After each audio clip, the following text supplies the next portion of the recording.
Mishke here, joining the GL world to pitch my new podcast, which now comes out twice a week, Wednesdays and Fridays. The show features an extraordinary array of exotic circus performers, forgotten Hollywood starlets, reclusive Fortune 500 CEOs, professional taxidermists. Yep, wait a minute, that's a different promo. Where's the promo for GLers? Here it is. Let's try this again. Mishke here, pitching my new podcast. We're out of time?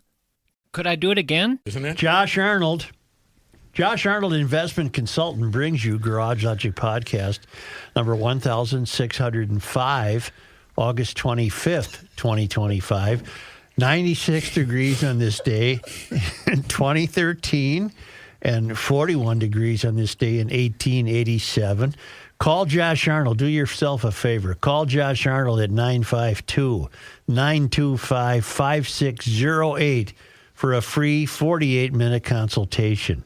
Hail the flashlight king. Hail you! And now, from the mayor's office above the boathouse on the east shore of Spoon Lake, it's Garage Logic with Chris Reavers manning Technology Corner, Kenny Olson from the Krabby Coffee Shop, John Heidt in the newsroom, and, of course, the rookie.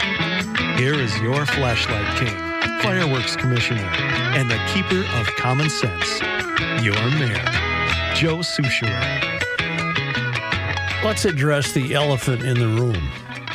Does it feel odd that we're here and not at the fair? No, I actually was thinking about that on the way in. It does not for some reason. It does for me. Really? Yeah, it definitely does for me. Huh. Yeah. Weird to me. I don't know. You don't have an opinion? If that was a poll question, I'd say I don't know. But we had a have an great opinion. crowd on Friday. It was wonderful. I got a note from Chris Jiraki. She used to write to us from Duluth. Okay. Although it's been a while since I got in touch, I've been listening to the podcast from our Texas readout. My husband made his escape from Minnesota a few years ago, and because I take care of my mom, I travel back and forth listening to the podcast and getting strange looks when your antics make me laugh out loud. Believe me, given the variety of people who get on planes these days, an audible chuckle is tame by comparison. We did make the trip to see y'all at the fair Friday. It was nice to be able to sit down to enjoy the show this year. Enjoyed our Pronto Pups as we took in the show. We skedaddled back to Dallas on Saturday, but really enjoyed a very good fair day. I was listening to your August 19 podcast on the way back and heard you proffer your idea that the fair is a great equalizer where politics and acrimony dare not set foot. I am so sorry to burst your bubble. From the unpaid protester buttons disseminated by the DFL to the numerous political statements fashioned with seeds, plants, and grains at the Crop Heart exhibit, I felt the intrusion of partisan politics into the bucolic nostalgia and kitsch of the fair is nothing sacred. Of course, in this divine time of corrosive and venal rhetoric, nothing is safe from the taint of politics. I have lamented for at least 10 years the invasion of partisan politics into every aspect of modern life. I'm saddened that the fair has also been breached, but we did our best to enjoy the day. Your recent conversations about Buc-ee's have been fun to listen to. They really are a wonder. Clean, friendly, and at long last, a rest stop that actually has enough, at least 50 restroom stalls for the gals. I've attached a picture of a novelty I saw at a brand new Buc-ee's and thought Kenny would like the truck, and it's a picture of an old pickup truck. Next year, God willing, and the creek don't rise, we'll come back and see you at the fair. Until then, thanks for being my North Star in the Minnesota constellation, Chris Jiraki, Dallas, by way of Duluth. Why she didn't come up and say hi? I wish she or would have. she did. I didn't know it. I like when people do. I saw the Jeep. You might not realize this, Joe, but you frighten people. Oh, that's nonsense. Let me tell you why I'm missing nonsense. Let me tell you why I'm missing the fair this week for the first time ever. From Ken Barlow's daily email, 4:20 a.m. headline: There will be no hot weather during the state fair this year. The great stretch of weather with less wind continues today and lasts right into the upcoming Labor Day weekend. Not 180-degree day in sight here. Well, it is bad timing on our part. If we were going to do live fair shows, This is the week to do them. Perfect weather. Beautiful, isn't it? It's just beautiful. I prefer 90 and humid, but I also can find the beauty in a day like this. Let me tell you, it was a blast being out in the woods and the fields yesterday with no bugs. God, it was awesome. Will you just wander around in the woods? Doing some mowing with the tractor, getting those trails ready and those roads in the woods. Say, Chris mentioned Buc-ee's, which is apparently, is that similar to Cracker Barrel? No. Cracker Barrel's not a gas station. It's a restaurant. I'm sorry, yeah. No, you can't get gas at Cracker Barrel. Cracker Barrel has really been in the news, and for some reason I'm fascinated by it. I'm fascinated by the business end of it and how dramatically they could have made such a poor choice. They have a president and chief executive officer named Julie Fels-Massino, and she's quite accomplished. I really spent a lot of time on Cracker Barrel because they've been in the news because they changed their logo. They upgraded. And then over the weekend on the socials, people were posting pictures of empty Cracker Barrel parking lots. Now, there's only one Cracker Barrel in Minnesota. It's in Lakeville. There's 650 of them nationally, mostly in Texas, Florida, Alabama, Louisiana, Georgia, what have you, south. And I don't know a thing about it. I've never been to one. I haven't intentionally avoided one. I've just never encountered one. They're nice. Well, how do you know? There's one in Minnesota. The one in Minnesota was on 494 and 94 in Woodbury, right by where Jerry it's not Troy there anymore. No, now it's a different. Okay, what happened? They went out of business. Okay. But I was in one in Knoxville, Tennessee, or Nashville, Tennessee. Very good food. Quality food, good portions. Omelet. She had eggs over Easter. She had biscuits and gravy. Matt, enough. Julie Fels-Massino was named president and chief executive officer in July of 2023. So she just didn't come in the door and do this. She must have thought about it for 2 years. And she changed the logo. Apparently the logo was an old fella sitting on a chair, leaning on a barrel. And that was thought to be, I don't know what that was thought to be, unseemly by her. Colonization, maybe he was too white. I don't know. I don't know why they changed it. It's Cracker Barrel. Isn't that the kind of logo you'd expect? She was formerly president of International Taco Bell.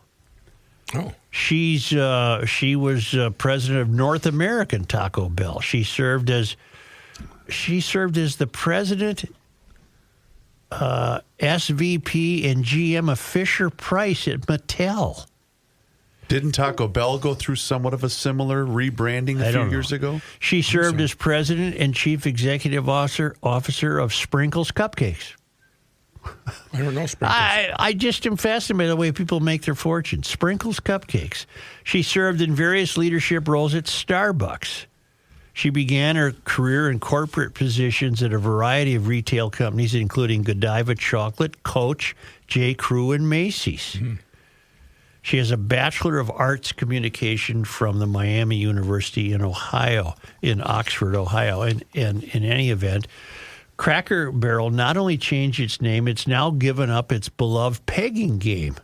They have a game where I did that in Tennessee. I'm sure you did. Early morning, yeah. It's a triangular piece of wood with golf tees, and you have some golf tees. Joe. Don't I have one here? It's a peg game.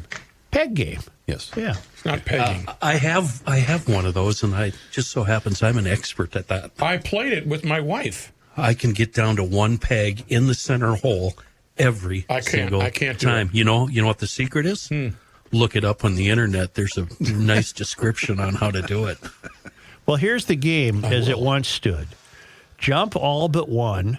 Jump each tee and remove it. Leave only one. You're a genius. Yep. Leave two, and you're pretty smart. Leave three, and you're just plain dumb. Leave four or more, and you're just plain ignoramus.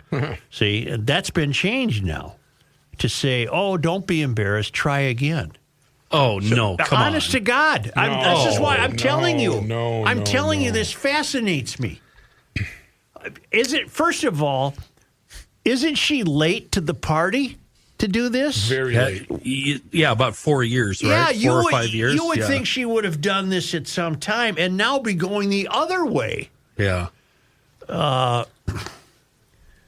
The simple game is made up of pegs in a wooden triangle. It dates back to the court of Louis XIV in 1697, but Cracker Barrel's version has a funny twist with snarky wording. Fans will remember the scoring system. If you leave one peg, you're a genius. If you leave two pegs, you're pretty smart, P-U-R-T-Y. See, it's Cracker Barrel, pretty. And then, but it starts getting a little judgy. With 3 pegs, you're just plain dumb, and 4 or more, you're an ignoramus. Yeah, you are, because that game is so easy to play. But they changed it. Now it says, leave only one, you're a genius. Leave 2, rocking the chair, but not the game. Leave 3 or more, no need to be embarrassed, try again. So I'm guessing your outrage about this is you're going to turn this into a political thing. I'm not done with my outrage yet. Okay. The whole All right. point Let me know. isn't the whole point of the is you're waiting for your food, so you play this game, right? So you don't have to talk. Wouldn't the whole point be able to tell your kid you're an ignoramus? Yes. Right? Yes. No, I want to know who's the first person that raised their hand and said, excuse me, miss, I'm highly offended by this meaningless little game. Yeah, that person should be banned from all Cracker Barrels nationwide. Who even, yeah. Yes. Let's see. The store has been given a fresh look and feel and an updated appearance to the peg game. And then they changed the logo of that old-timer, benign-looking fellow. Right. Sitting against a barrel for the last 55 years. And apparently when you go in, there's a general store you can shop at Yes. and buy stuff. You have to walk through it in order to get to the dining room area. You know, I shouldn't be surprised that you would know about this. I don't know about it. There used to be one in Woodbury. They're all over Florida. Yeah. I've been in one. I can't remember if it was Indiana or Illinois, and it was 2 years ago, and we promised we would never, ever go back. Do you guys recall there was a news story? I would say within Well, I maybe won't 10 go years, now. I'm never going to one now. within the last 10 years or so. And the story was there was an elderly couple, and their life's mission was they were going to visit Do all of every them. Cracker I Barrel. think they did. Yeah, and I think they did eventually get to Fail all of life. in the country. Bulletin, I'm having a deep thought. Uh-oh. I'm having a deep thought. Careful. It seems to me capitalism speaks louder than wokeism. What do you In mean? every instance we've seen of a corporation attempting to introduce, let me keep thinking. It's a deep thought, newly forming on the service road. Because Or- you can replace the word Cracker Barrel with Bud Light. I'm very aware of Jaguar. that. I'm very aware of that. But it seems in every instant, the corporate interests have lost ground, not gained ground. Target.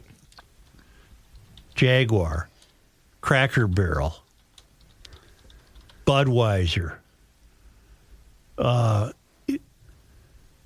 The mass of the American public is unimpressed by the corporation's desire to be so all-feeling when basically the mass of American population understands it is essentially meaningless anyway.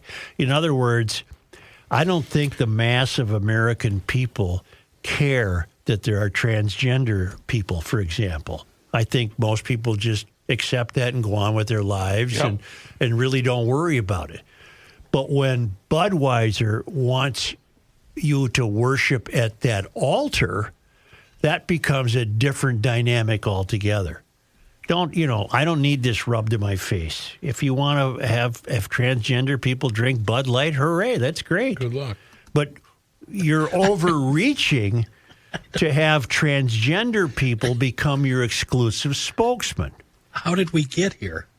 Isn't that interesting? No, How did we Joe, get here? How did you get here is my question. In what sense? How did we go from a simple logo redesign into breaking down the Bud Light thing? Because it's all of a piece. It's all the same thing. This constant battle between not offending anyone and trying to remain profitable. Kenny, I can help you answer that question, Ken. No, I'm not. No answer you two can give me is going to be satisfying. Well, this is I'm so far on the other side of what you two are saying. Well, what is your side of this? Big deal. They changed their logo. They made a mistake. Big deal. And their stock price plummeted. That's as a fine, result too. of it. They learned their lesson. I don't think it has anything to do with being woke or not. Well, it does. Otherwise, you wouldn't have changed it. I don't think it has to do with woke. I agree with Kenny, and here's why. They were already doing badly, and that's why they brought this woman in. Yeah. Their profits had gone from $99 million in 2023 to $40 million in 2024, and they bring her in to try and change things up. Why don't they start with that wallpaper paste they call biscuits and gravy? I mean, come on. Change the food first. Okay, then Joe, explain wait, Budweiser to me. One more thing. Even the Democratic Party on their official account on X, they said, quoting, "The Cracker Barrel rebrand sucks." Who said this? The Democratic Party on their X account. I don't think this is political. I think this is a bonehead executive that made a bonehead decision based on bonehead reasons, and now she's going to get gassed. Okay, but I've been pointing out the interest I have in people that achieve these lofty corporate positions, and they still make these mistakes. I think they're out of touch with us, Joe. That's what I... That's what I was going to say. You're basically flying right in the face of the few people that are still choosing to eat at your restaurant. Why don't they take their Jag or their Rolls Royce down to the local Cracker Barrel and talk to the customers? Boy, you're just allowing me to completely dovetail into the next topic I wish to address. Oh, Kenny, nice way to steer the. That ship was there accidental. Oh, shoot.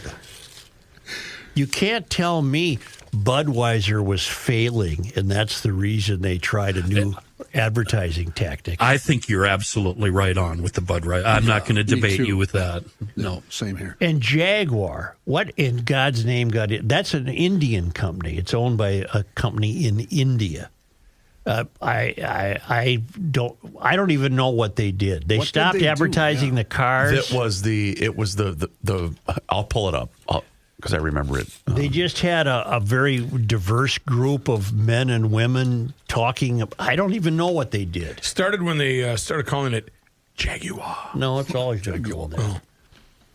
Well, let me tell you something. Our friends at the Center of the American Experiment had their education day at the fair Saturday. I hope you were able to attend. If you didn't, I'm going to give you a way to remain connected to this. The Center of the American Experiment is really, really looking at how to improve education in this state. Less than half of Minnesota students are meeting grade level benchmarks in reading and math. It's a statewide problem. Something isn't working. We tried more money. That doesn't work. We tried more bureaucracy. That doesn't work. Center of the American Experiment is proposing a new idea, 7K for Kids campaign. That gives parents control of $7,000 per child per year that they're probably already having to spend in taxes.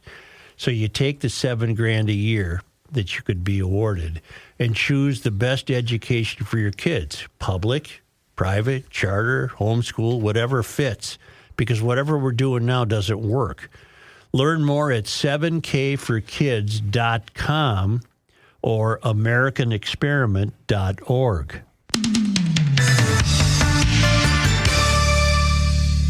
Football is finally back, and Underdog is the best place to make picks and win money all season long.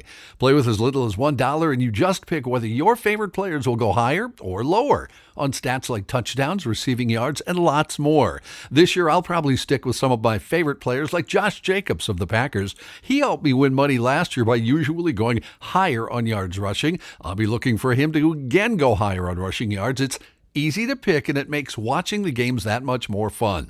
Download the app today and sign up with promo code GARAGE to score $50 in bonus funds when you play your first $5. That's promo code GARAGE. Millions of fans have already won billions making picks on Underdog. Will you be next? Underdog. Promo code GARAGE. Make picks. Win money. Must be 18 plus, 19 plus in Alabama and Nebraska, 19 plus in Colorado for some games, 21 plus in Arizona, Massachusetts, and Virginia, and present in a state where Underdog Fantasy operates. Terms apply. See assets.underdogfantasy.com/web/play and get terms _DFS_.html for details. Offer not valid in Maryland, Michigan, Ohio, and Pennsylvania. Concerned with your play? Call 1-800-GAMBLER or visit www.ncpgambling.org. In New York, call the 24/7 Hope line at 1-877-8-HOPE-NY or text HOPE-NY 467-369. At Arizona State University, we're bringing world-class education from our globally acclaimed faculty to you.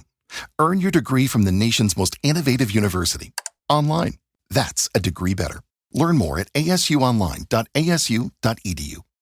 Reavers here once again for my guy, Mr. Money Talk, Josh Arnold. Does thinking about retirement make you uncomfortable? Well, sometimes the anxiety from wondering if you've saved enough can be overwhelming. But what if I told you that you could ease those tensions in just 48 minutes? Well, Mr. Money Talk is going to be able to sit down with you and get you on the right track for your financial future. Josh has navigated it all when it comes to uncertain market and economic conditions, and he'll always provide straight talk, never sugar-coated advice on how to reach the finish line with your retirement goals. Don't let your financial worries give you an ulcer or keep you from calling Josh right now. His 48-minute, no-obligation consultation could be just what you need to feel better about your future. Call Josh today at 952-925-5608 and set up your free 48-minute, no-obligation consultation. That's 952-925-5608. Investment services offered by Josh Arnold Investment Consultant, LLC, a security investment advisor. Past performance is no guarantee of future results. All investments involve risk. All comments and opinions are Josh Arnold's and do not constitute investment advice. Chris Reavers is a paid endorser.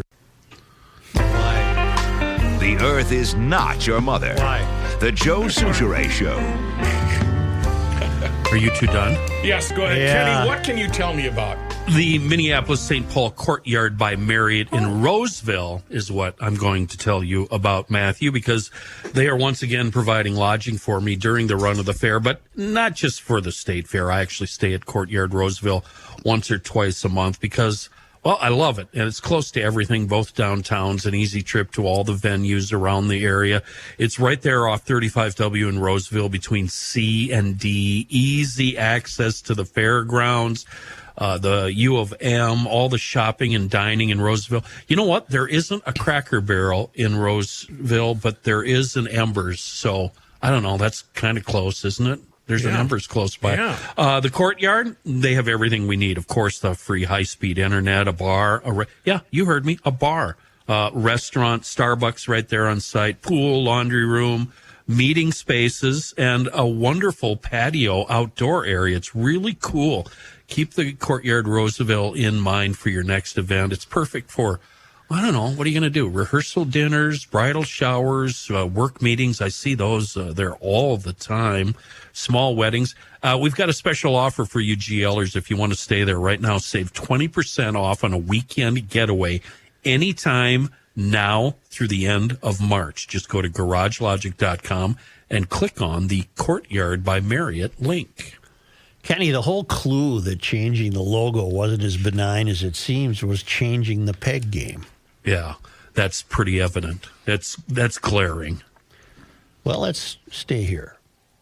There's a group called Third Way. It's a think tank. I think it's a think tank on behalf of Democrats. They are now advising Democratic officials and activists to stop using certain words because those words alienate swing voters and are helping Donald Trump. To please the few, we have alienated the many. Wait, are you telling me they have their own foghorn? I'm going to read you the list, and it's every word we foghorn for the last 25 years. Yep.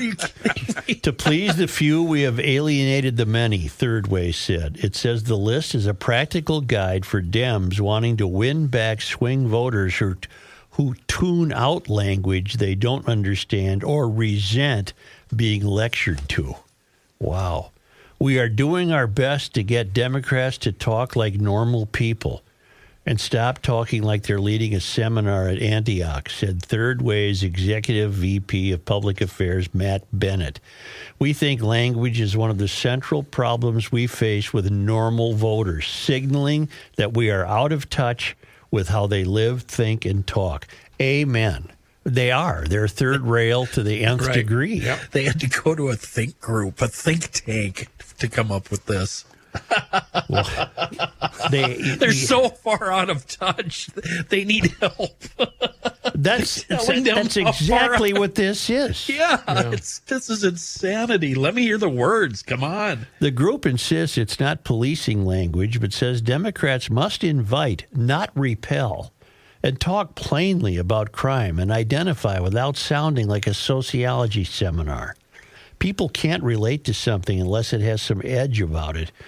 Lene Erickson, Third Way Senior VP, told Politico, and we had shaved off all our edges in an attempt to never make anyone upset by anything. See Cracker Barrel. Yeah. One of the most senior Democratic Party members embracing the change is Newsom. Oh, I can't stand to talk about him. Okay, you want the words? Should I just cut to the words? Yeah. I wrote two of them down ahead of time, and I want to see if you mention Well, them. not only do they have a list of words, but they categorize them. Under the therapy speak heading, don't use the word privilege, violence, as in environmental violence, dialoguing, othering, triggering, microaggression, progressive stack, centering, safe space, holding space, body shaming. Those are all words that nobody I know uses. Of course not. Under the heading of seminar room language, in other words, don't sound like you're giving a seminar. Systems of oppression, critical theory, cultural appropriation, postmodernism, Overton window. I don't even know what that is. What's the Overton window, John? Overton window. Overton window. Heuristic. I don't know what that is. HEUR. Existential threat. Oh, they use that one all the time. Yeah. Under organizer jargon, don't use radical transparency, small d democracy, barriers to participation, stakeholders, the unhoused, food insecurity, housing insecurity, person who immigrated. It's all BS language. The unhoused one, that really rankles me. There's no way to doctor up or make being homeless prettier by changing what it's called. Anyone got the Overton window yet? Yeah, I got it. What it's is a it? political theory by Joseph Overton, describes the range of policy ideas that are considered acceptable to a public at a given moment, which in turn limits what politicians can support to stay in power. I see. Well, I don't think any of us have ever used that one. No. Here are the best ones that you should use. And this falls under the heading of gender/orientation correctness. Birthing person or inseminated person. Whoa. Okay. Wow. Pregnant people. Okay. Chest feeding. Oh, my God. We can't say the word breast? What was the great band song? Was it Chest Fever? Chest fever, yeah. Cisgender. Oh, I hate that one. I don't know what this one means. Dead naming. Dead naming? One word. I don't know what that is. Well, look it up. Type fast. Work. I'm dead naming. I'm dead naming Dead right now. naming is the act of calling a transgender or non-binary person by their birth name or other forename. Oh. So if Claudine is now a guy and you say Claudine, you're dead naming that Dead person. naming him. Yes. That name doesn't exist, bro. All right. Yep. Heteronormative, as though that's wrong, I guess. What is that? Just you're a regular person. You're hetero. You're straight. Patriarchy. Oh, they've worn that one out. Oh, they use that a lot. LGBTQIA+. Under the heading of The shifting language of racial constructs. Don't use Latinx. That's just a made-up BS word. Yeah. BIPOC. Allyship. As an ally, maybe? Intersectionality. I've never known what that one means, but they use it all the time. You're confused at the roundabouts. I think so. Yeah. On account of. Yep. And minoritized. Didn't have tornadoes here until we started putting into traffic circles. Because on the count of, you want to know why? When people go round and round in circles, it causes disturbance in the atmosphere and causes tornadoes. I love him. Minoritized communities. That sounds like a George Bush one, doesn't it? What the minoritized community? Minoritize it. And these are a couple of beauties. Under the heading of explaining away crime, because that's what the left does. They explain it away. It doesn't exist. Explain it. And America needs a military where our best and brightest are proud to serve. There you go. And then we minoritize them. Explaining away crime. Justice involved.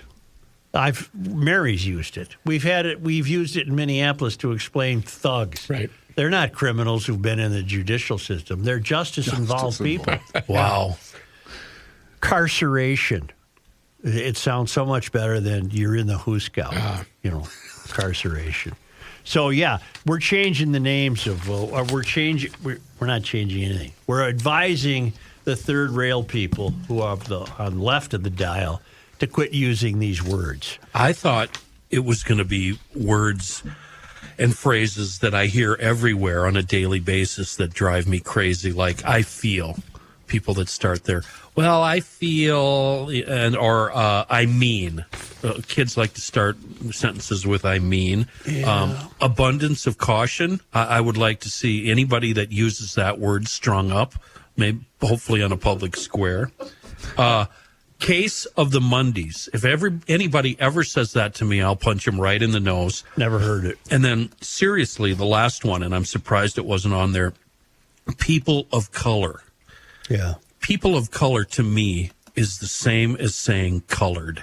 I find that extremely racist. I'll just say it. People of color. That's an insulting phrase. I got a little kid who uses the word actually. So if you say, I saw a fox today, she says, actually? Actually? Yeah, she That's does. a big word. She loves the word. She loves the word actually. You know who else likes to use that word a lot? The news guy. Actually. Oh, that's Mr. FYI. Yes.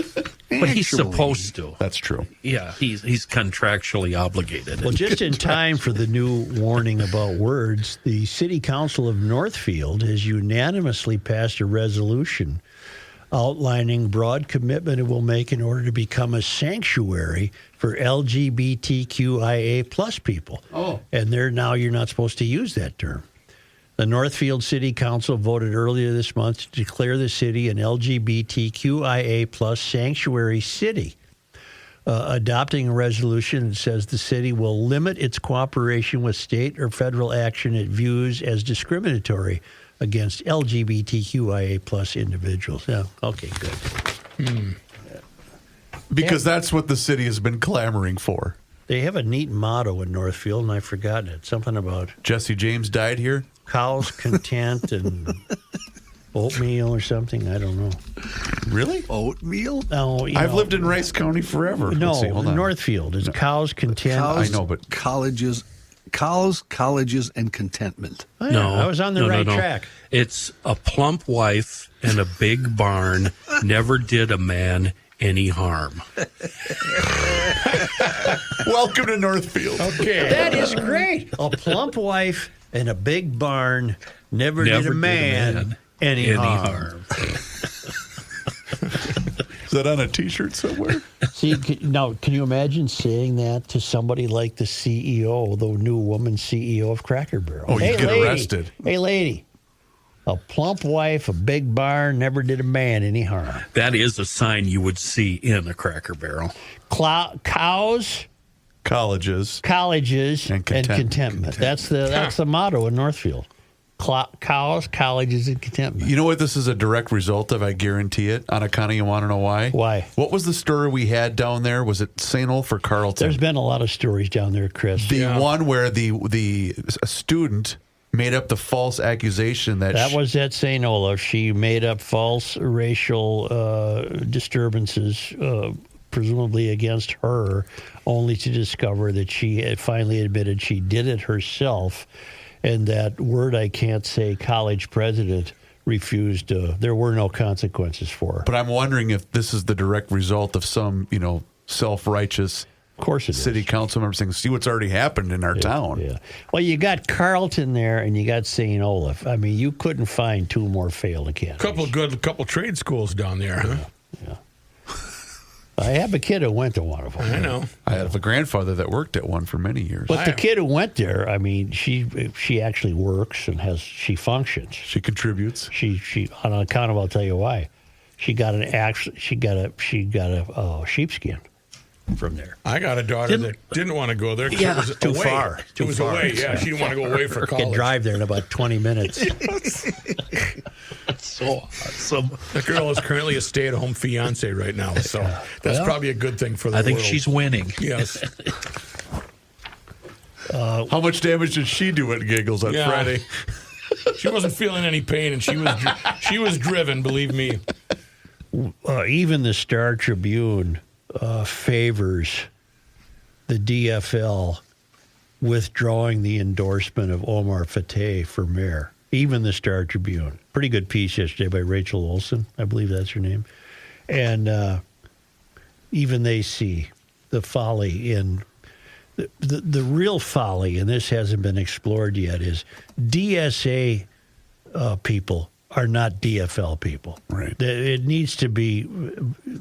They need to have their own party, and if they get elected, they get elected. But they're not DFLers. I'll tell you why in a moment. But first, I want to tell you about EcoFun Motorsports. I haven't been told anything yet, so there might be a sled or two, water I'm talking about. Okay. Jet ski, Wave Runner, Yamaha, those are bulletproof. If you pick one up now, the trailer is absolutely free. It's a Triton aluminum trailer. No extra cost, no catch, just a top-tier trailer. You need some financing flexibility. EcoFund's got you covered with excellent financing options available on all those Yamaha units in stock. And while you're there, it'll dawn on you that, oh yeah, this is the electric bike capital of the world. Scooters, motorcycles, youth recreational equipment, gas-powered. Oh, it's so sweet. 4x4s and side-by-sides and helmets and apparel and a great service department. It truly is the most fun store you'll ever spend time in. It's EcoFun Motorsports in Forest Lake / Columbus. That's on Highway 97, immediately west of the interstate. You got a few roundabouts and bing, bang, boom, you're there. And down in Burnsville on the Service Road of Life near County Road 42, and a wonderful, wonderful, very tempting website, ecofunmotorsports.com.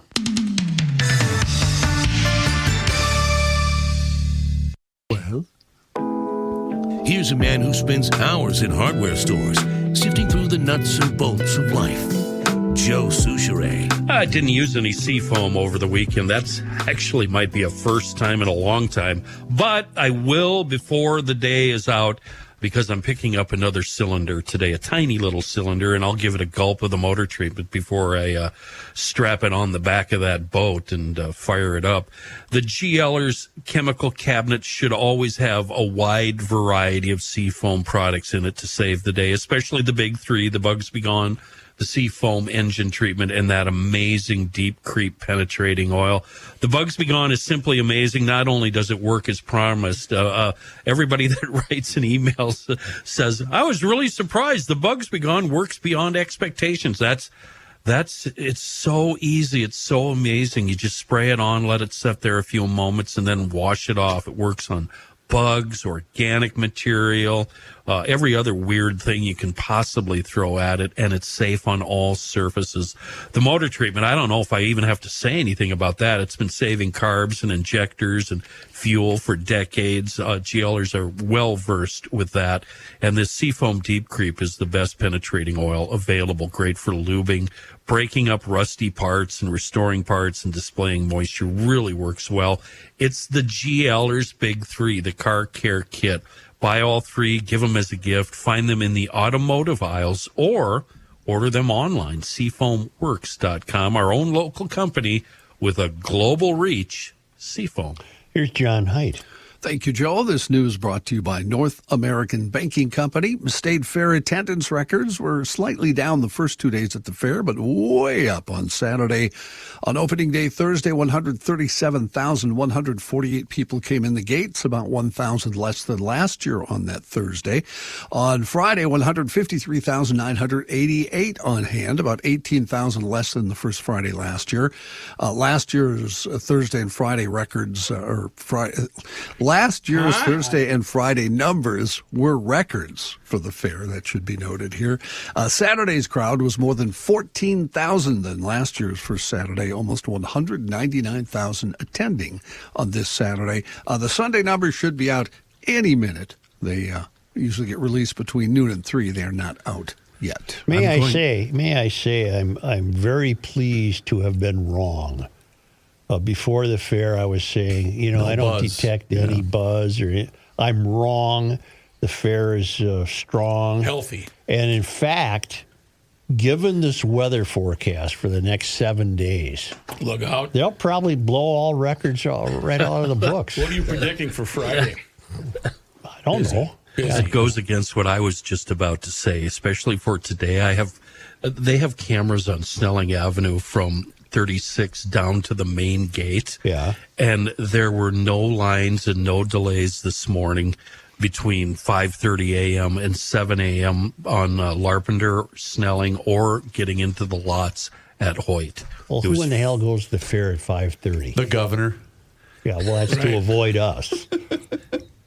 He did take a photo at the dining hall, and there was nobody there. Joe, for comparison, it was gridlock on Thursday and Friday. At 5:30 in the morning? Yeah. It was utter gridlock. Is that because everyone's trying to get in there to get set up? Well, it is a Monday. Yeah. No, everybody's trying to get into the fair. Okay. You know that we actually had people that went there the Wednesday night before at the front gate and spent all night there, waiting to get in. I think it's a thing to say you were the first person in the fair. I guess so.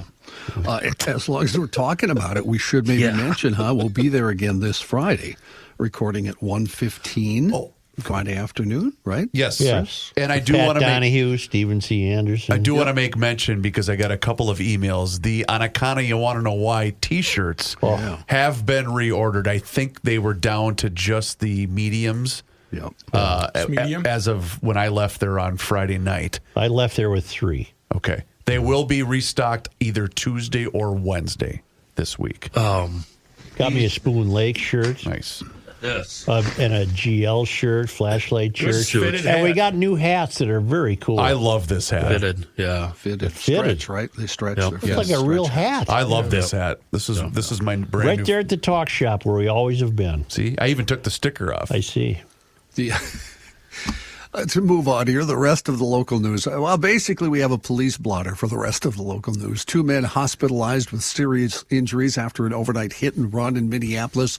It happened about 12:15 in the morning. Minneapolis police say a blue SUV driving the wrong way in the westbound lanes of Lake Street hit a cyclist traveling in the bike lane, then hit a pedestrian crossing near 5th Avenue South. The SUV did not stop and drove off. Both the cyclist and pedestrian suffered injuries that are considered potentially life-threatening. They were taken to a hospital where they remain. Investigators still looking for the SUV and its driver. If you have any info, you're asked to call police at 612-673-5845. You have the hit and run out Eden Prairie way?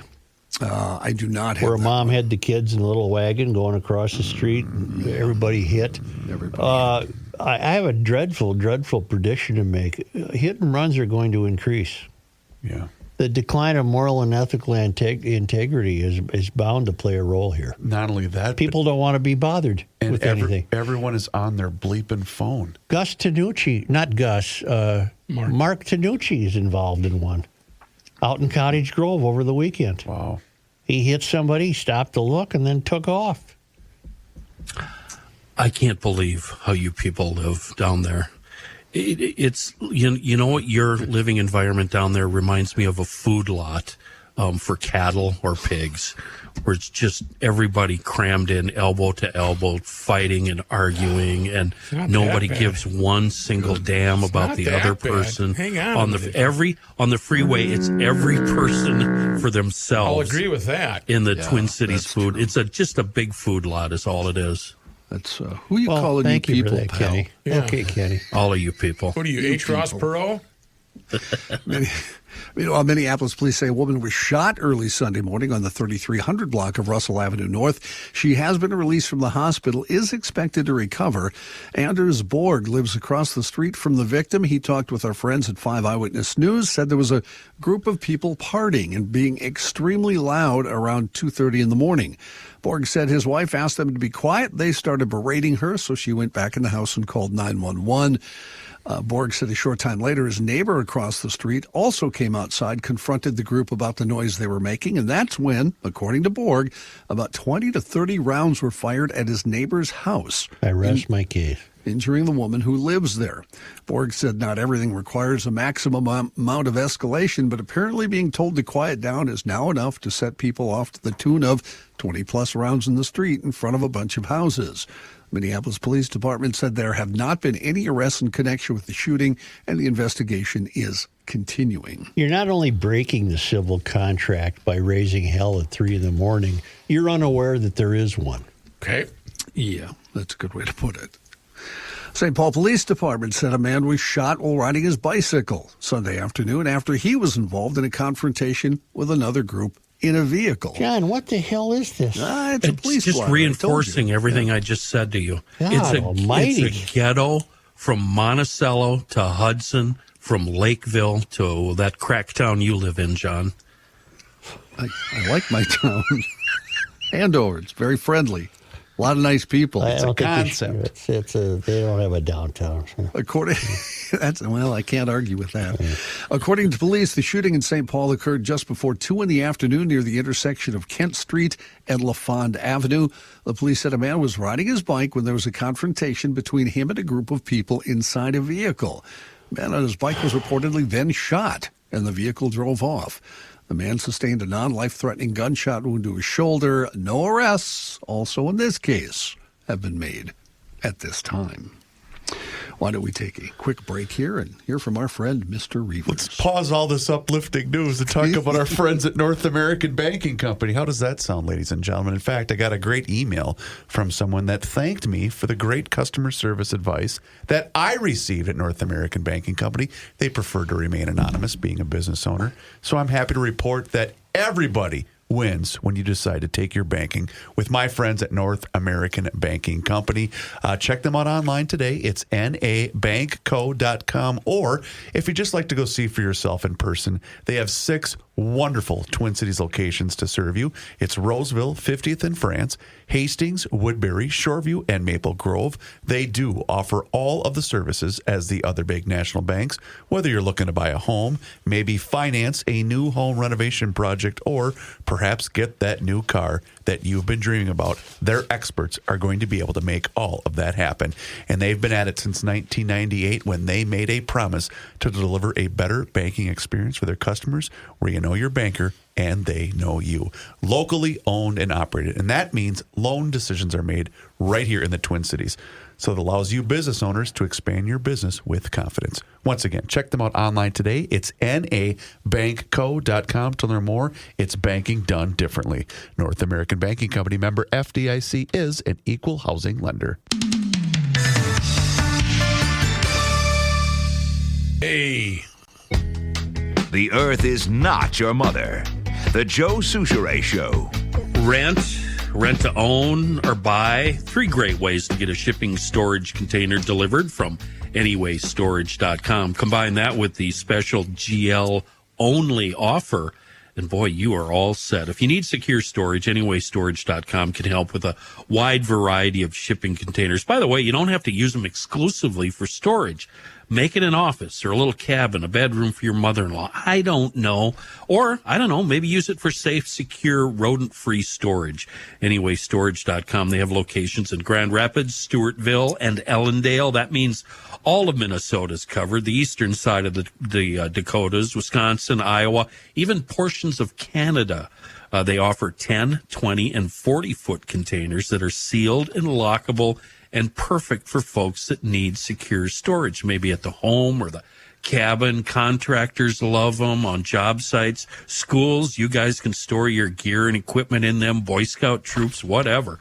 If you want, you can stop into one of the locations before you rent or purchase it, or do the whole deal on the phone.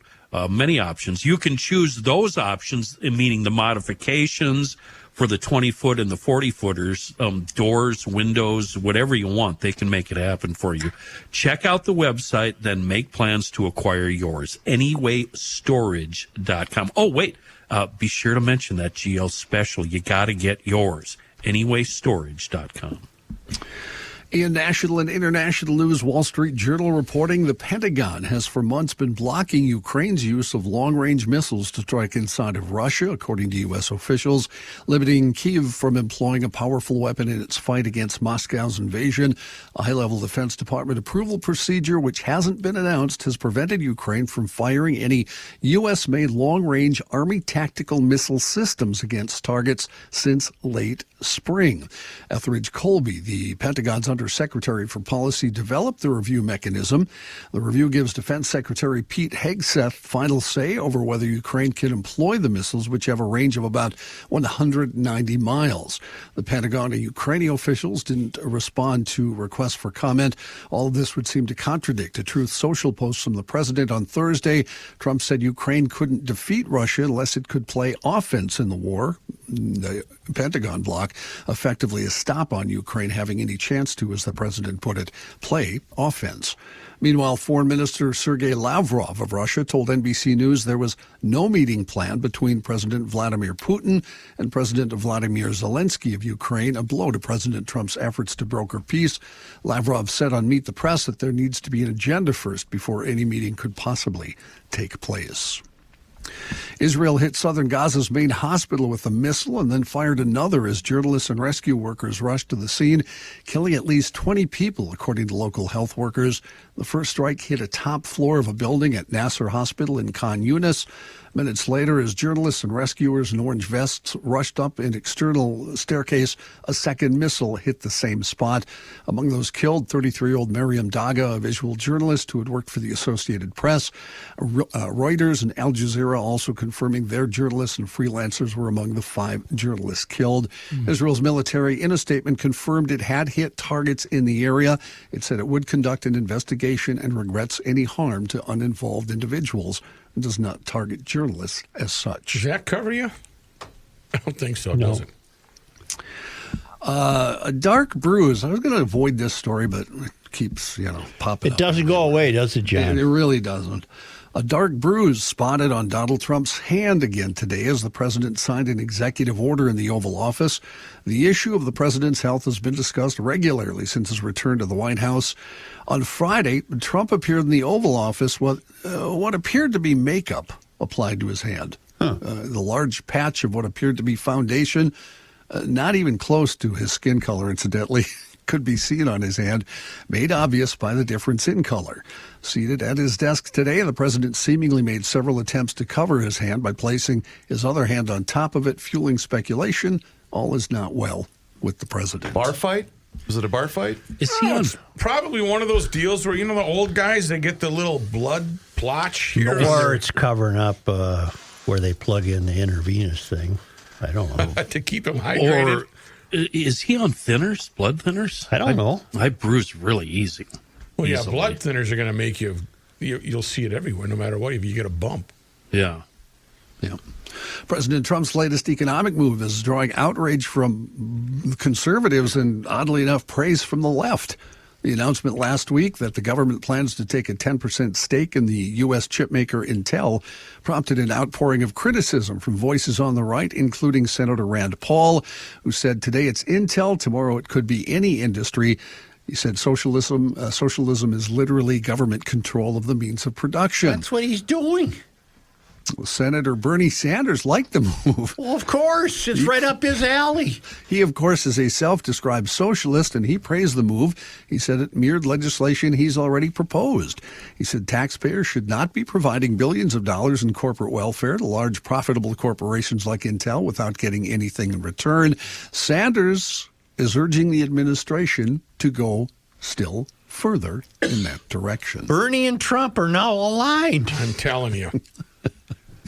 Talk about putting more federal troops on streets in the United States. President Trump saying he planned to target Chicago and New York next for his federal crackdown on crime, suggesting he was willing to use active duty troops on urban streets. That's already getting pushback from leaders in both those cities. Meanwhile, President Trump and Maryland Governor Wes Moore lobbing insults at each other yesterday as the president threatened to send National Guard troops to Baltimore. Trump Sunday morning slammed Moore, who was elected governor of that state in 2022, for suggesting the president visit the city and, in his words, walk our streets and not just talk about us from the Oval Office. The president went on to criticize Baltimore over its crime rate, that threatened to rethink federal funding on the rebuilding of the Francis Scott Key Bridge, which was damaged, remember, by a cargo ship. Moore has repeatedly defended the record on crime, noting the city's homicide rates have hit a historic low under his tenure. I invite you to read the book, The Other Wes Moore, for a quick read. There were two Wes Moores that grew up together. One was a bad guy, one was this guy, and was very successful. It's a pretty good read. How can anybody look at what happened with D.C. and complain? I was watching a national news piece yesterday morning, and the homicide rate in D.C. per 1,000 people was twice that of Chicago. I haven't been there lately, so I don't know. Okay. When's the last time? Oh. Matthew, that book you recommended, is that a comic book? It is coloring. Is it written for young people? No, it's not written for young people. It's about the struggles, the two paths that these two guys named Wes Moore took, and he was often mistaken for the other Wes Moore, and the other Wes Moore had a troubled upbringing. It was a fairly popular book. I have seen it. But I am surprised, Rook, and I don't mean this in a bad way, that you are recommending it. It's almost a culture shock. You know what? Oddly enough, my wife recommended it to me. She was reading it, and so I didn't find it. It was recommended to me. You didn't read it? No, then. I've never read it. Oh, you didn't read it. Recommend the book. One of my rejected radio names was Les Moore. I was going to call myself Les Moore. I decided not to. Donald McPherson, believed to be America's last surviving ace from World War II, has passed away. He died on August 14th, 103 years old. Wow. McPherson earned the Congressional Gold Medal and 3 Distinguished Flying Crosses during his service as a U.S. Navy pilot aboard the aircraft carrier USS Essex in the final battles of World War II. He enlisted January 5, 1943, after the Navy waived a 2-year college requirement for its aviation cadet training program. He earned his commission and wings at Corpus Christi, Texas in 1944. He was assigned to fly a Grumman F-6F Hellcat fighter. Grumman, I'm sorry. F-6F Hellcat fighter, and was part of Fighter Squadron 83 when it transferred to the Essex in March of 1945 during the Battle of Okinawa. On his second evening aboard the Essex, McPherson recalled watching Japanese kamikaze bombers based in Kyushu in southern Japan attack the fleet. One bomber clipped the Essex radar tower before crashing into a nearby island. Another seriously damaged the USS Hancock. McPherson completed his first combat mission, a 300-mile flight to strike on an airfield at Niigata in March of 1945. His division was known as the Wonder 5. As he was pulling out from the attack, his plane's engine stalled and was hit by anti-aircraft fire. He was able to fly the plane back and successfully land on the Essex. Wow. Between March and June 1945, it flew 6,560 sorties from the Essex McPherson's group was credited with destroying 220 Japanese planes in the air and 72 on the ground. McPherson would become an ace after shooting down 2 planes, dive bombers, near Kakaishima off Okinawa in April. McPherson was able to marry the love of his life after the war on August 17, 1944. He then returned to Adams, Nebraska to work as a letter carrier, survived by his 2 daughters, a son, office guy, along with many grandchildren and great-grandchildren. How old was this brave soul? 103 years old. Rook, how many World War II vets are still alive? The U.S. Department of Veteran Affairs estimates there are roughly 66,000 living World War II veterans as of early 25, down from over 119 in 2023. 16.4 million Americans who served in World War II are now in their 90s or older, and World War II veterans is declining rapidly, suggesting that the last will pass away in the early 2040s. Now, worldwide, there's about 500,000 left. Wow, man, it'd be 108. He'd be moving slow. So they're gone. The last World War I veteran, Frank Buckles, died in 2011. Right. Wow. That's amazing. But these guys, most of them would have to be in their late 90s. Yeah. Wow. One actor death, Jerry Adler, who we all knew as Hesh. Oh, yeah. The Sopranos, has passed away. He was 96. Very interesting life. He actually was not an actor to start with. He was a stage manager and a theater director. Didn't have his first acting role until he was in his 60s, appearing on the sitcom Brooklyn Bridge in 1991. He did end up playing the part of Hesh. He also acted in shows Quantum Leap, played a rabbi on Northern Exposure. Northern Exposure was produced by David Chase, who would later create The Sopranos. In his book, Adler said Chase called and asked him to play a part in The Sopranos pilot that was initially described only as a cameo, but if you watched it, you know he became a pretty much recurring character on the show. Biggest mistake? I'm sorry, Johnny. As an advisor to Tony. Biggest mistake he make was lending Tony that money. When was Northern Exposure on? It was the late 80s, wasn't it? Late 80s, early 90s, yeah. 6 years, 6 seasons. I thought it was wonderful. Yeah, it was. I didn't know it was David Chase. Yeah, he was the producer. I actually just rewatched the first 3 seasons again. So did I, yeah. Where on TV? It's on Amazon, I think. Yeah. Oh, you say it into the microphone? Yeah. Oh. Yeah. Into the microphone. Who was the lead guy? Rob Morrow. No. The dark-haired guy. The burly, dark-haired guy, wasn't he? Maurice? Yeah. The war vet. That was... he was an astronaut, actually. Astronaut. Yeah. That was... John Corbett? Wasn't it? No, John Brimley? No, it wasn't Brimley. It was... I'm sorry I brought it up. We don't know the answer. Burroughs? Never mind. No. The older guy, Chris. Barry Corbin. There you go. Barry Corbin. Barry Corbin. Right. Yeah. What do you have the years there? As long as you have it up, Reavers? I do. Give me just a brief moment. First episode date, July 12th, 1990. Final episode, July 26th, 1995. And Joe, I can reassure you that is not what small towns are like. Nothing like that. That's why it was entertaining. Probably. Yeah, probably. John, thank you. You're welcome. I have an apology to make. Oh, no. What'd you screw up? You had such a good week last week, too. I was promoting the fact that I was going to stop by the Hofferman water booth at the We had that. I had their water to drink Friday. You got so hammered you couldn't find it. No, it was a scheduling issue, so I wasn't able to make it over there to do my social media video, but our gal Katie, East Union, she stopped by to say hi to me, and I wasn't there. Oh. Katie, I apologize. If you're offended, and I promise I'll make it up to you. What's East Union? What is that? That's where she lives. Oh, I see. She's emailed us 1,000 times. Oh, I see. That Katie. Oh, I see. Yeah, you okay? I don't know what the hell you're talking about. Katie from East Union, loyal GLer. Right. Oh, Katie. Hey, how you doing? Katie. At East or West Union, you sure? Thanks for the assist, you two. Anyway, Katie and Tom stopped by 3 times to say hi on account of you want to know why. We're practically neighbors, but I wasn't there, Katie. I'm sorry. However, I will be there this Friday. Yeah, right. Promise that. We don't know that. But you can stop by the Hofferman Water booth if you're out at the Minnesota Fair. And I don't even have to be there. Just stop by and say hi to the entire crew. But if you're not going to the Minnesota State Fair, make sure you get on the schedule and have them come out for that free water analysis.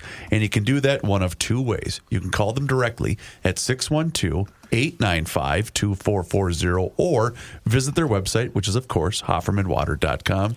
I think you had your sense of direction when I saw you up at Giggles. You were looking pretty good up there. You knew which way was north and south. I figured after I'd had a cold one, I probably shouldn't shoot a social media video for Hofferman. Got it. Anyway, so visit HoffermanWater.com, and as long as you're going to book that appointment, you can also see every single water treatment system that they have to offer on that website. But like I said, you have to get on that schedule, and you have to have them come up for that free water analysis today. It's going to get busy here as fall's just looming in front of us. 612-895-2440 or visit HoffermanWater.com. Hofferman Water has been proudly serving the state of Minnesota for over 50 years. Do me a favor and mention that you heard about them on the Garage Logic podcast.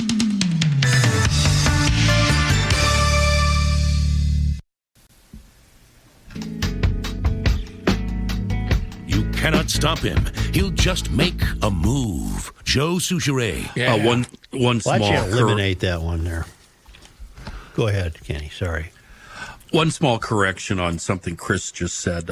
Chris, fall is not looming. Fall is here. True. It happened already. The state fair opens up 2 days later. We've got fall. Fall is one of the best times to plant shrubs, trees, and perennials. Perfect for root development, and you don't have to wait for plants to leaf out like you do in the spring. And this fall, a perfect time to put the crew, the Pro Turf landscape crew, to work reinvigorating your outdoor environment. Do it today. Get in touch with them today, professionalturf.com, and let's get that landscaping project done. Before a shovel even hits the ground, ProTurf will provide you with a professionally designed digital image of your potential new landscape design. These are professional designs by certified designers, and it could be anything you can dream up or they can dream up, from a simple, foundation plant and rock replacement to a complete landscape makeover with cool outdoor living spaces like paver patios, driveways, retaining walls, plant beds, whatever, trees, shrubs. Oh, speaking of trees, there's a state fair special running right now with ProTurf. Either get a free 6-foot Colorado spruce or a 2-inch sugar maple with any project of $4,000 or more. It's a value of up to $650, but it's a limited time offer, good only until the trees run out. Log on to professionalturf.com, fill out that free estimate request, and get the landscape party started. ProTurf, been around forever. You've been hearing me talking about them since the radio days. Minnesota family-owned company specializing in landscape, lawn treatments, and irrigation system service. They've been at it since 1982. Professionalturf.com. We've learned a couple of things since Omar Fateh got the endorsement of the DFL. We learned two things. One, the DFL can't run a convention to save its life. And two, Omar Fateh is absolutely the wrong choice. It should, and the DFL did the right thing in withdrawing it. This group called All of Minneapolis, which they will not respond to me. I don't know why. But so I can only, my suspicions are what I act on, and I think they're DFLers. They're not DSA people. They're moderates. They're trying to introduce moderation to the city or recover it. But they are entirely on board with getting rid of Fateh. This guy should not be in any office, much less the mayor of Minneapolis. At the 2020 endorsing convention, there were numerous irregularities that were never investigated, including phantom delegates and duly elected delegates being denied the ability to vote. In the 2020 primary, Fateh's campaign almost certainly committed voter fraud, but the federal investigation into those charges was derailed when his brother-in-law lied to a grand jury. Fateh's brother-in-law was later convicted of perjury. He also told his DFL colleagues that he didn't know that man, who was later confirmed to be his brother-in-law. Not all Somalis are in the news. Yeah. Again, during the 2020 primary election, Fateh was endorsed by a nonprofit group called Somali TV, who then illegally ran free advertising for him to their 170,000 subscribers ahead of the election. Nonprofits, 501c3s, are not allowed to endorse candidates or advertise for them. Fateh later authored a bill to give Somali TV more than $500,000. Woo! Not all Somalis are in the news. Yeah. During the investigation into the Feeding Our Future scandal, Fateh made phone calls to Keith Ellison attempting to stop the investigation. He later attacked the Minnesota Department of Education for investigating the scam, implying that the efforts to stop fraud were racist. Well, it was worse than that. He even had the balls to say, I think it's immoral that you're trying to stop this. Fateh's campaign benefited from over $11,000 in donations from individuals connected to Feeding Our Future, nearly a third of all donations he received in 2021. This guy is not the answer. He's a bad actor, and he should not receive any votes for mayor. He presumably will receive quite a few. How do you think the... No, he's a DSA candidate, not a DFL. The DFL has to solve this. They can't continue to have DSA members in the fold of the DFL. They're not the same. Have they heard from Chagati yet? No. And here, I've told you this before. This doesn't come from me. Do yourself a favor in Minneapolis and read the DSA platform, Democratic Socialists of America. They wish to abolish the traditional family, perform abortions in churches. Prostitution and marriage are two sides of the same coin. Women and children are most harmed by capitalism. Being in a traditional family is like being in prison. Well, not all the time. Muslim alignment on conservative values regarding the traditional family, gender, and as a temporary vulnerability once the far left must disrupt. Children are criminalized simply for being born into poverty. Okay, I'm not making any of that up. Do your own homework. Get yourself enlightened before this election. This guy is a complete lunatic. He has no accomplishments. He has no achievements. He has no moral and ethical code. Not all Somalis appear in the news. But the Somalis who appear in the news, well, are thieves. Yeah. This is pathetic. Mom Donnie in New York is pathetic. This country is over if these people are going to take over. The Ilhan Omar slamming this decision reminded me of something we've talked about frequently when the money stopped flowing for the food fraudsters. Remember how they doubled down and were outraged and said, we need this money? Right. That, to me, it's the same thing. That's what Ilhan and her group is doing. They're doubling down on a guy that is very shifty at best. You know, maybe we're seeing why Somalia, the country, doesn't work. Yeah, I think that's a very good. There is What do you mean? No stability is offered by the likes of Omar Fateh. It's constant chaos and what can I get for myself? And the country of Somalia has a history of just governments that don't work. Well, I think we're seeing why. They're liars, thieves, cheats. Who was the guest we had that gave us the 4 basic principles of Somali life, where it was feed your children, do whatever, but then 3 or 4 was try to get whatever you can. Yeah, I wish I could recall that. This is ridiculous. This is chaos founded on nothing except individual greed and boldness beyond the likes of which we haven't seen. So bold that you call the Attorney General of the state of Minnesota and you demand that the investigation into the fraud stop. You're just being racist. The Somalis weren't here 2 seconds and they learned how to play that racist card. They're very gifted people, very gifted in connivance. And maybe that's why the country itself They leave it because they end up screwing it up so bad it can't work. Then they go somewhere else and do the same thing. I think they're sharp people. They're clever as hell, and they're so bold they think they can get away with anything. So not all Somalis appear in the news. But lately around here, all Somalis who appear in the news are thieves. But I've drifted from the DSA. Omar, of course, is DSA. City council people in Minneapolis are DSA and St. Paul. Read their platform. It's stunning in its cruelty. It is amazingly evil. These are not good people that have they have no altruism whatsoever. Zero. They're in it for the destruction because they believe they'll succeed by virtue of the destruction. And I don't see any good coming from it at all. It's only going to get worse. And with that, I'm going to make sure all my weapons are always loaded. There you go. Yeah. Well, I don't know what else to tell you. This guy is a joke. There's not a chance in hell this guy should have been receiving a mayoral endorsement from the DFL.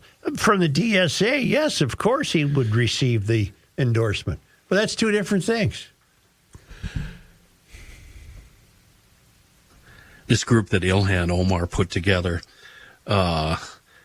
Senator Zainab Mohammed, Representative Mohammed Noor, City Councilors Elliot Payne, Aisha Chugtai, Jamal Osman, Jason Chavez, and Aaron Chowdhury. They're all DSA. They're not DFLers. Right. It should be interesting to hear. I mean, it should be interesting to see what happens at the election. And Fry's not enough of a guy to be pounding his fist on the table and pointing this out. I don't understand why he's not taking advantage of this. Fry, your only hope is to develop a set and quickly. And prove to the voters why you're the man. Prove it. Just take a couple of pages of their platform, Fry, and read them to the public. Take off the ankle-hugging mom jeans, be a man. What the hell are you doing? Yeah. I didn't write those things. They're not coming to you from some podcast host. Read the DSA platform.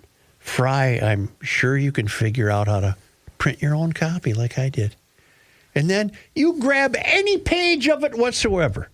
Grab any page of the 100 pages it is and read it to the public. And say, we are not that party. That party is distinct from the DFL. The DFL can screw up the city as it is. We don't intend to screw it up this bad. Prime example, 38th in Chicago. God almighty. The mayor's come up with a pretty simple solution that just gets shot down by the insane city council, or the majority of the city council. No one is... The DSA people in Minneapolis have the loudest voices. And your mythical baggage handler from Delta who owns a 2-bedroom house in South Minneapolis... who's he going to vote for? Is he paying attention? Yeah. Because this is ruining the city. Yeah, I just don't know. Fry, wake up. The DFL is not the DSA. Good Lord in heaven. Hallowed be thy name. Thank you. Do you know that 2.5 million people have signed a petition to go easy on the illegal immigrant driving the semi in Florida that tried to do a U-turn and ended up killing 3 people? Hang tight, hang tight, hang tight. What? I'm going. Yeah, not only did I see that, I was going to, not knowing you were going to bring that up, I was going to play this. And that is why Trump got elected. 2.5 million signatures. signatures. He's an illegal immigrant operating a commercial semi, and he attempted a U-turn on the freeway where his truck didn't fit that little opening for coppers to turn around and go the other way. He tried to do it on one of those things, and then cars ran into him. 2.5 million people are saying, well, come on. What are they saying? Can I look? Why don't I wish look? you would. What are they saying?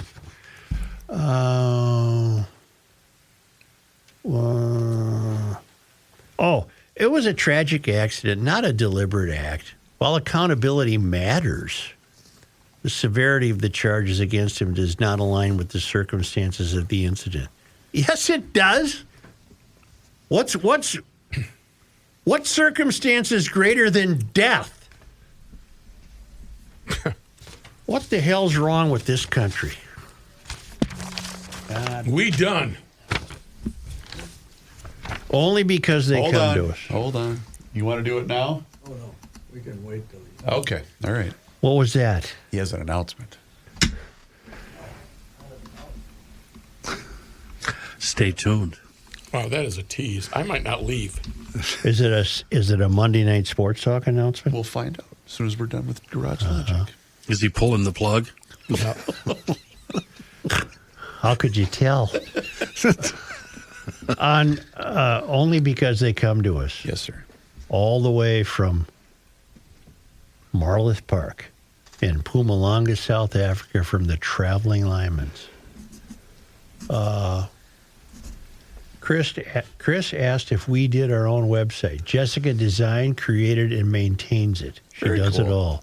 WorldwideWaftage.com. Very cool. I have a question. Yeah. What's the weather like right now? Tom? When I picture that part of the world, I picture 120 degrees and bugs. Tom's listening. He'll fill us in. He'll Yeah, tell please let me know, Tom. Yeah. On this day, August 25th. in 1827, Minnesota's first post office was established at Fort Snelling. Huh. On this day, August 25th. in 1917, reacting to protests in New Ulm over the use of draftees in World War I, the Commission of Public Safety, under orders from Governor Joseph A. Burnquist, suspended Mayor Louis A. Fritchie from office. Other city officials and the president of the Martin Luther College were also removed from their positions. Those actions effectively ended the protests, although Fritchie was later reelected. I think they were all a bunch of new Germans there in New Ulm, and they didn't want their guys going off to... Fact-based. New Ulm is 3 syllables. On this day, boy, the dates are all mixed up. On this day, Joe, today is August 25th. in 1901, Elmer Engstrom was born in Minneapolis. He was involved in the development of color television during his career with RCA. You got one at home? Yeah, 2. Why? 3. I don't know. On this day, Joe, today is August 25th. in 1937, Congress established the state's first national monument, Pipestone National Monument in southwestern Minnesota. Native people, including the Dakota, have mined pipestone, also known as catlinite, from the quarry inside the monument for hundreds of years. I have a pipe purchased from a Native American made out of that very pipestone. It's pretty cool. You have a catanite pipe. Yeah, it's a big one, too. Big, long one. On this day in Minnesota sports disappointment history, August 25th. in 1928, the Duluth Eskimos disbanded. Oh. Wow, we got a crowd. From Are the we at the outer fair? room. On this day, On August 25th. 1969, Billy Martin refused Hubert Humphrey's cameras in the locker room after a loss. He was the VP, and Billy wouldn't let him in. So there you have it. On this day, My God, I love that. The balls on that man. not really. The best line was John Shirley. And Billy Martin is a mouse trying to become a rat. On this day, August 25. In 1970, Met Stadium received a bomb threat. Oh, really? That's when George Mitterwald ran through the parking lot in his catcher's gear and went right to the bar at the Thunderbird Hotel. He was no dummy. Yeah. That's it, folks. Thank you very much. Yes, and please do us a favor if you have not done so already and hit subscribe on the Garage Logic YouTube channel. Yeah, that's right. Garage Logic has a YouTube channel, and you can watch the show each and every single day, and you can see the most recent episode of the podcast. Wow. It's like we've never done this before. Yep. You can also follow us along on all of our social media channels, which includes Facebook, Instagram, and Twitter. And, sign up for the Daily Logician. That email comes right to your inbox each and every single day, and it includes the most recent episode of the podcast. Find out more and sign up today at garagelogic.com.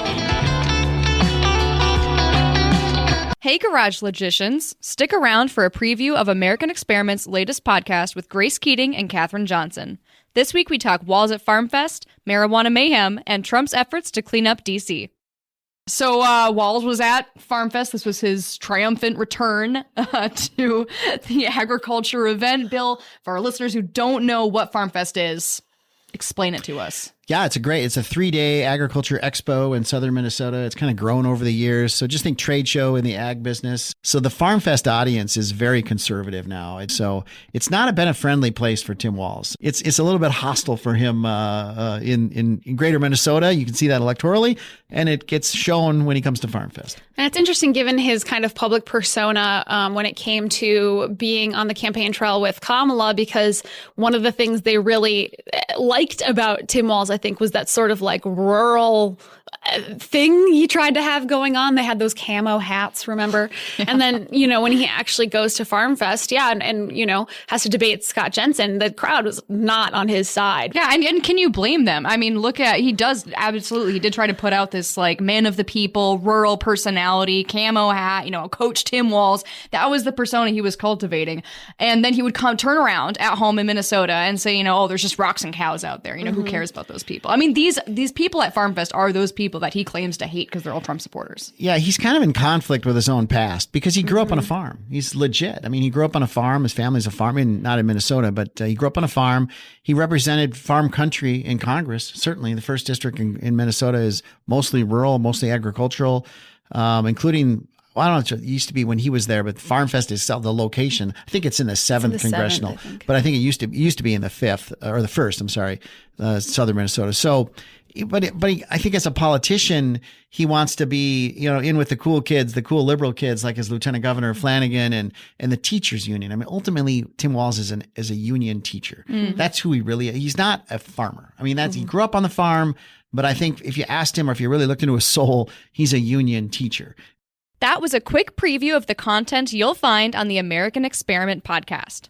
Come check out the rest of our conversation at americanexperiment.org/podcast or by searching American Experiment Podcast on YouTube or any major podcasting platform. New episodes drop every Tuesday afternoon. See you soon.